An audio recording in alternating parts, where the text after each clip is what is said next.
Board of Secondary Education Manipur gi Science ki larik te yauriba Biology ki chapter sing chapter number 13 degina chapter number 19 fawba sida chapter number 14 na si Control and Coordination in Living Beings ni masigi part ama koi mamangi episode ta nervous system kanane na kraba matung ngasigi part asida sida ngasigi episode asida sida koi Control and Coordination gi makada chemical coordination hariba part ase koi tamgani akoina mamangi episode tagi hauna koi khangre madudi control and coordination akoigi life sida sida akoigi body sipu control tauba amadi coordinate tauba sida nervous system gi achowa role nainakre aduga nervous system sida natana atopa system amasu saruk yai habase koi pankre ko endocrine system haribase aduna koi endocrine system haribase koi ngasigi episode sida mamutana muk nainarasi ko endocrine system haribasi akoigi body sida yauba system amani akoi nervous system da tawdana akoi brain spinal cord amadi madudagi tholakpa nerve mayamduna nervous system sai haina tamkibadu adumain tawdana endocrine system si amuk atopa system amani masi karina punjalaga sabano haibada ngasai endocrine glands haiba mayam sina punjalaga saba system duneba aduna endocrine glands haiba se akoi yengsi masi karino haiba matamda masi gland sing na punjalaga semba system ni adu makoi gland sing do koine endocrine glands haina kauguni gland haibadi group of cells that produce hormones aduna hormones haiba chemical si khosagi group of cells ina produce tawdoineba masigi chemical sina khoigi life ki processes sing mayam ama process tawriba sing asi masidai sida regulate tawdoineba regulate tawba habadi ngasagi normal level da phajana chang naina maintain tawraga thamdoineba ngasagi hormones gi matengna atopa system singa coordinate chu tawdoini koste aduna ngasai endocrine gland sina kaidowi hormones haiba chemical si produce tawgani aduduga life ki processes sing regulate tawgani ba khudamoina endocrine gland da leiriba sing asi khoigi pituitary gland adagi pancreas adagi thyroid gland chingba mayam ma khoi makhada nainagani ba chapter sigi makhada ko aduna ahan bada khoi pituitary gland se yengsi pituitary glands hariba si endocrine gland amani masi ekhoigi brain gi manungda yawe ba ko brain sida iste asagi hypothalamus ka thangnana leiriba ekhoigi chana maru dongna tawba gland ase khoi pituitary gland ni aduga mana produce tarokadaba chemical substance hormone do khoi madu growth hormone do pituitary hormone do khoi growth hormone kawi ba ko aduga masigi hormone si wat pamatamda masigi hormone asina wat na produce torko matamda asagi chang name na produce torko matamda laina thoglak payai aduga masina khangyam he na produce toba matamdu su khoi body gi abnormalities mayam ama lak payai ba khudamoina asagi pituitary hormone sina produce asagi growth hormone si yamna abnormally produce tawtara ga thikoi gigantism hariba abnormality si urak payai ba gigantism sida sida udori basi miyoi basi adukimatik chawdoini ngasagi foot nipan mapan khoi miyoi bigi normal ngasagi awang bigi foot manga taruk sidagi hena foot tare nipan hena dagi magi body parts mayam ama chawna grow tawrakani ba madu khoi madugi abnormality du khoi gigantism kaweba adagi muk pituitary hormone adagi growth hormone si ngasagi normal level da puthoktraba asagi wat na produce torak taragadi fazana grow tawdre body si fazana grow tawdra kanda khogi dwarfism hariba si masigi abnormality si urakani ba dwarfism sida isda ngasagi miweba si food anium khakawanga kadoine ba duna mi se picture pikla kadoine ba adumain tawduna ngasagi hormones ina growth si control tawbada mating pangiba mathangi example se koi pancreas hariba example si yengsi miyoi bagi pancreas si koi ngasai digestive alimentary canal si se yam nakna lei ko masina kari produce tawr e insulin hariba hormone si produce tawr eba insulin hariba hormones na kaidogani haiba matamda ngasai blood ta yawriba sugar level si normal level da maintain tawraga thamdoineba akoina mamangi chapter sing that pancreas madudi blood sida mayam ama yawri cells yawri vitamins yawri hormones yawri adagi minerals mayam ama yawi haiko aduna ngasai blood sida sugar yawdoini madugi sugar gi level si hormone hariba ngamsigi masigi insulin hariba hormone pancreas na produce torapasina normal level da maintain tawraga thamdoineba aduna masigi insulin si produce tawraktra kanda pancreas na yadraba matungda pancreas na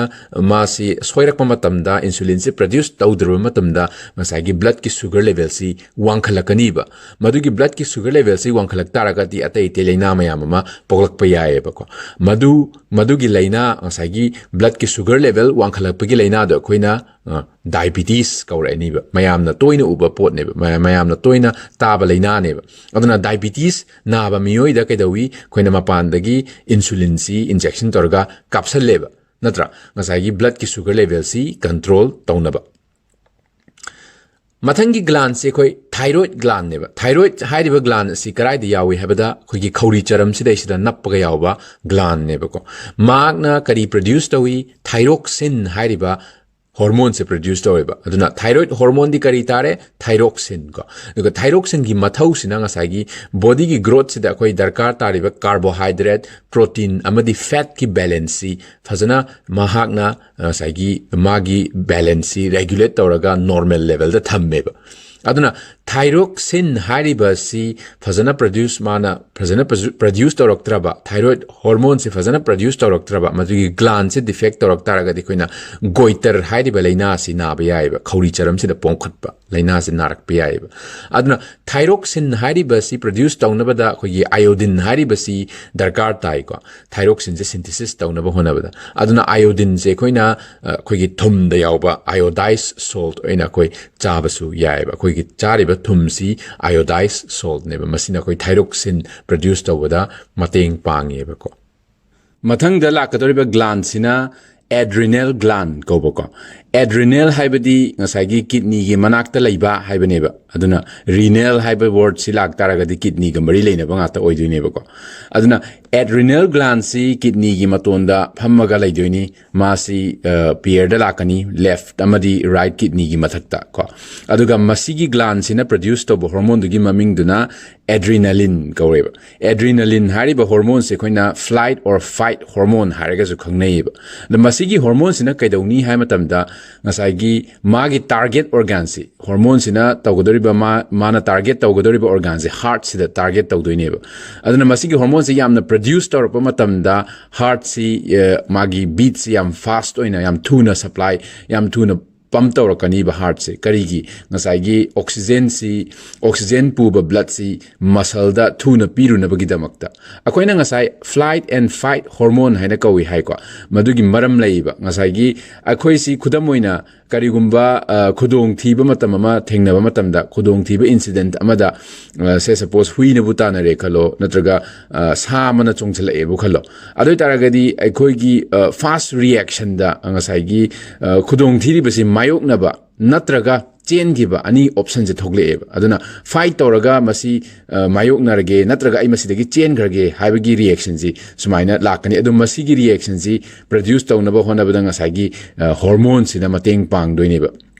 aduna hormone sina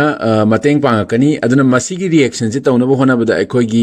muscle sigi darkar muscle activity si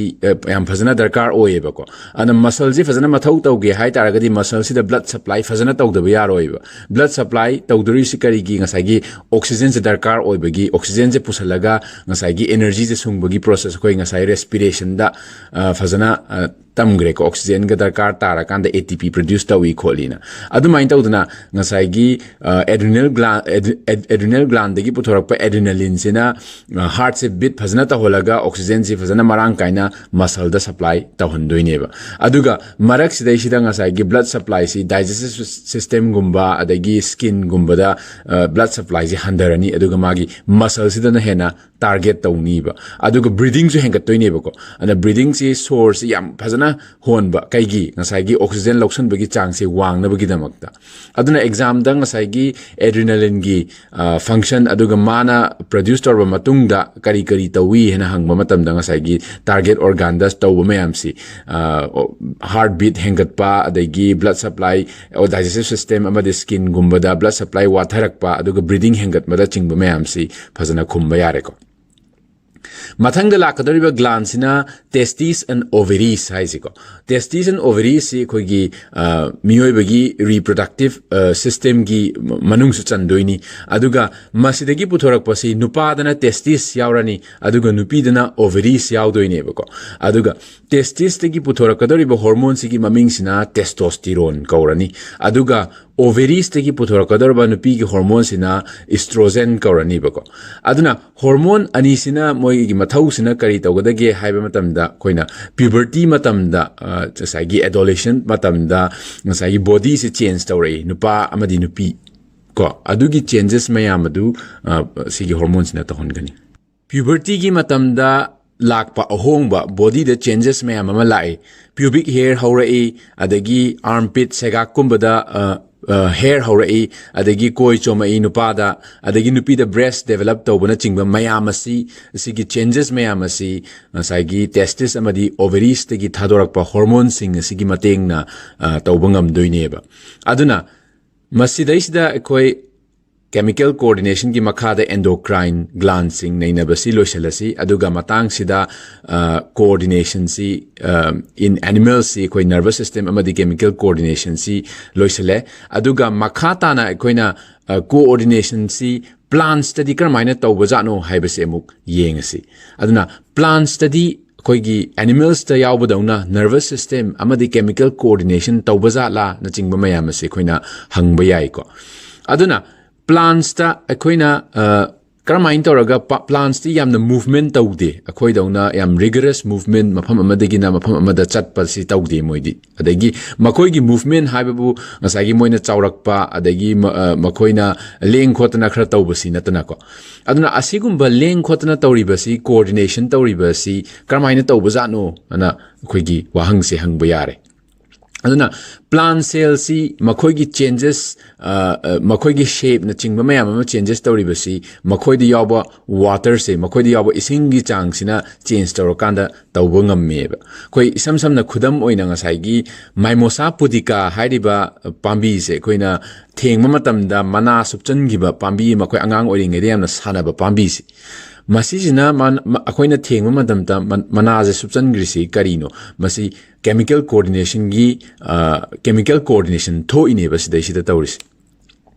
aduna ngasai plants study magi water amount si water gi content na chingba mayam si change tawba matung da magi shape si change tawba ngammeba adu masi makhata na khoimuk naina siko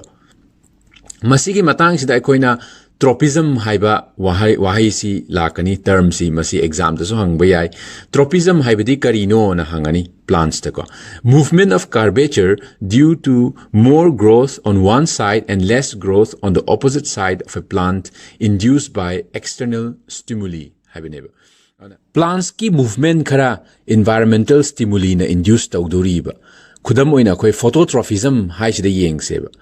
pambi ma akoina ngasai thongnau ma pa sida thamseba ngasai thongnau sida nungsa mangan lakpa sida pambi sina nungsa mangan lom sida kolaga haudoineba madugi pambi duna move tawrido kola kondharaido madu kanana induce tawbano photo haidi ngasai light duna induce tawrineba magi movement do madu dubu koina phototrophism kaweba madugi movement du kanana induce tawba light duna induce tawba aduna madu koina phototrophism aina kawraniba mathang da muk geotropism haiba muklai asagi gamla sida isa pambi ma hauri ko adu gamla se indhu ba matam da asagi mara khra thokle na khalasi gamla du dagi aduga mara si always asagi gravitational pull gi sida respond tawrakanda leibak manung sida adum changna ba honai ba mara sina kaidonung da akhoi gi mathak da kakhalaga haurakte ba aduna pambi gi mara si gravitational pull sida respond tawi aduga maduna maram oiraga gravity duna maram oiraga masi prithvi gi manung da changna ba honai madu bo khoina madu gi movement du bo khoina geotropism haina kauguni ba aduna mathang da lakadoriba tropism sina hydrotropism haibane ba hydrotropism si kanana induce tawdoino masi water source na induce tawdine isingi source amakhak thamse ba khoina leibak manung sida aduga asagi ising sina maram oiraga pambi gi mara se move tawdori ba ngasai geotropism gi matung inna ngasai pambi gi marasi makhada da chumna changgini na haidra adubu water thamba matam da di water si gi manak sida mu konkhale eba khambra ngasai gi root sina madugi movement do ngasai gi water do na induce tawi habi damakta hydrotrophism haina kaurani ba Masidai koina khangba yaba ama leire hydrotrophism haijina geotrophism dagi force kanba heleba aduna ngasai root si chumna normally ma se makha da sum kumda gi dabadu ising thama matam da ising lom da konkhala idu ngasai water hydrotrophism jina geotrophism dagi force kanbana neba aduna masi leire masidai sida khudam ahum si leire masigi term sing ase koina khangjan ba darkar tai aduga exam da hangak pa yai aduga makhoi singi khena bana chingba mayam ma khangjan ba yare ko mathang da la isi amuk khogi thigmotrophism haiba mane aduga chemotrophism haiba mane la ani ba ada ahan bada thigmotrophism haiba di karino ha kanda koina sebot mari boiro mairen mari boiro ngasai gi makhoi digi makoi mayam ma chandorak pase asina ngasai gi ko support amada ngasai chai gumba amada thengma matam da chai dugi duleida yetsan gi ba ngasai gi mana yetsalaba matung sida pambi sina hogat na ba honarak toine ba magi support ama thirak toine ba madugi moina thengaba matung da ngasai gi pambi gi part khara move to raise magi makoi sina kari gum pot amada thengaba matung da mana move to raga konjan gribase masi thenga kanda move to wi habi damakta thigmotrophism haina kobane aduna madugi movement of plants so kanana induce oba touch adi athengba haibasina induce to baneba madugi term tu koina thigmotrophism madugi phenomenon do koina thigmotrophism kaurani ba masi exam dang ba yare adagi chemotrophism haisina ngasai gi movement si chemical na induce to doineba masi gi details ina koi kona tamakani double fertilization na chingba mayam masi koina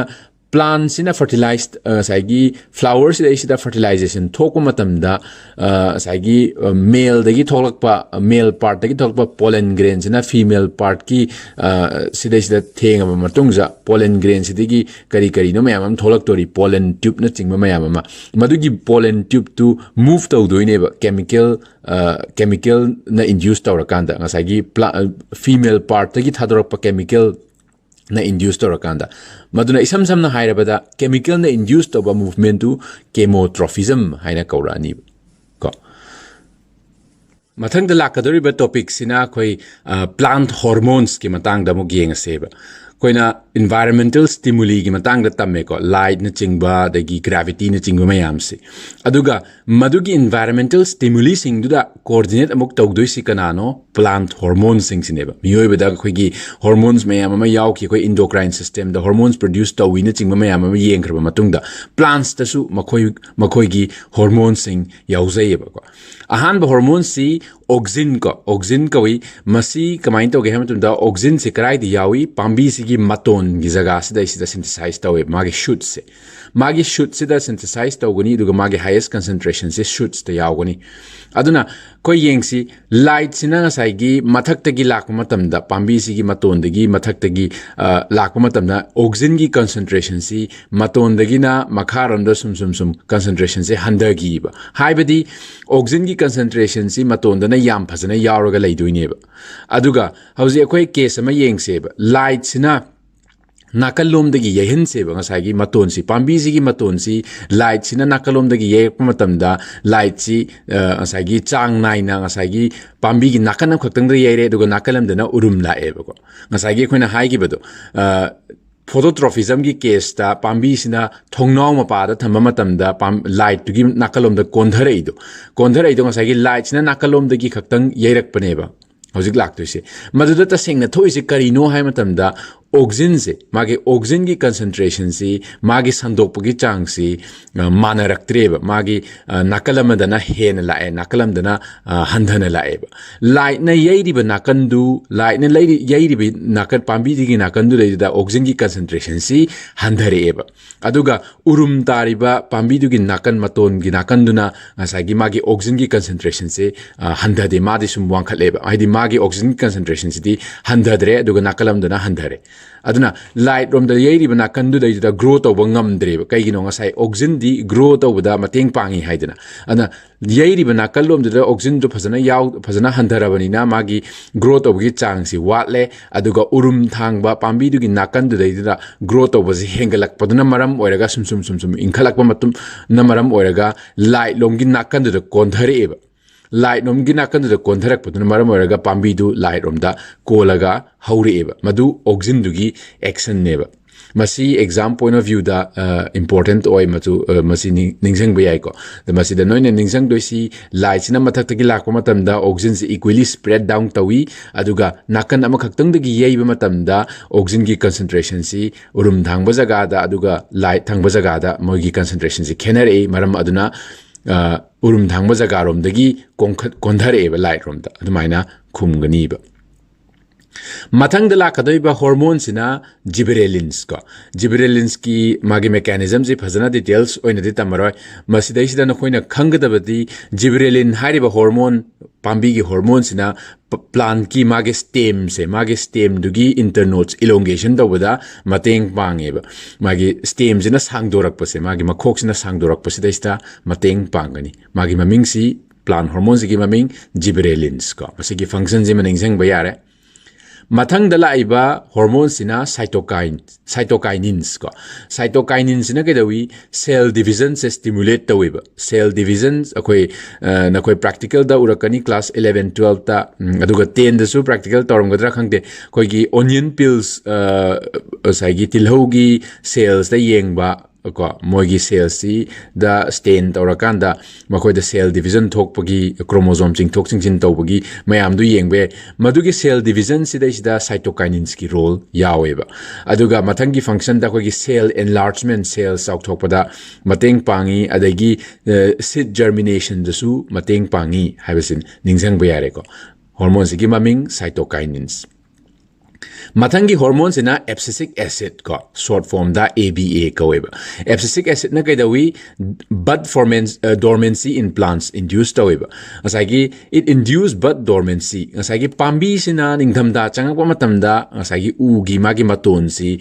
dormant stage ta lei gi ba ko dormant stage asai picture si da uri sumaina Satok teba aduga spring gumba lakpa matamda mathangi spring lakpa matamda jagi ugi maton je satkairaga mana pale eba aduna ningthamda si yorakpa matamda dormant stage la ibase sumaina khumjan grise masi ngasagi abscisic acid ki role yaudoineba Atopa role hairagana magi geotropic response of roots si control to bada magi role yaweba sagi maras ina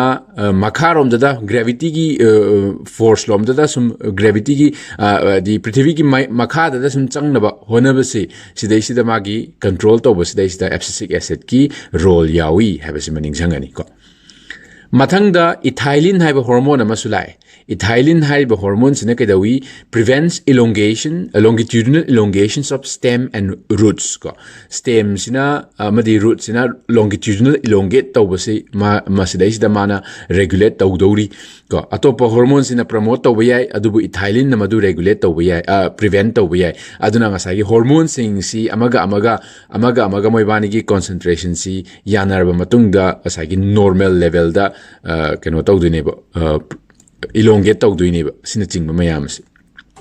Digi promote radial enlargement of tissues. Tissue gi radius magi radial enlargement to matamda asagi ethylene gi role yawiba ko. Adagi khwaidigi maruiba atopa role na asagi it speeds up post harvest maturations of fruits ko. Example oina koi lafoi asang marak sida amunba masum thamjeba. Adi matam kharagi matungda athuba matam gi matungda asagi asang mayam du tam na mule eba. Kai gino haiba matamda asagi amunba lafoi sida ethylene haiba hormone si gas state on a produced over yaiba aduna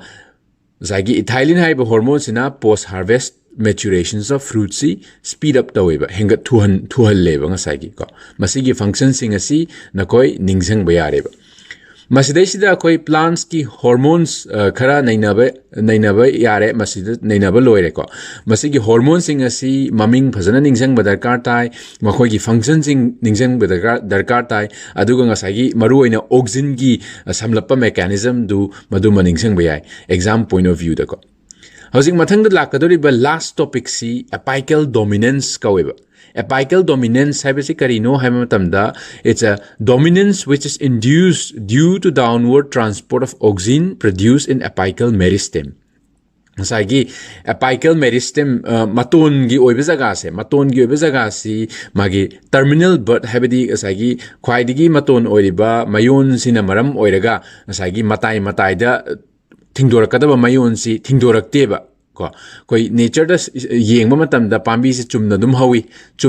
koina maton je thatlaba matung da matai matai digi thingdorapai waneba adu maton je thatta taragadi masi pambi si chumna dum haweba adugi maton jina maram oiraga nakan dagi thingdokpa ngamdabase masigi phenomenon se koina apical dominance haina ko yaeba apical dominance habidi maton jina maram oiraga asagi dominate tawra kanda matai digi thingdoraktaba adubune ko Masi kari na tauge masi kari gidamakta masumaina uribano haiba matamda masi auxin hariba plant hormone sina taubo oiraga leirameba auxin sina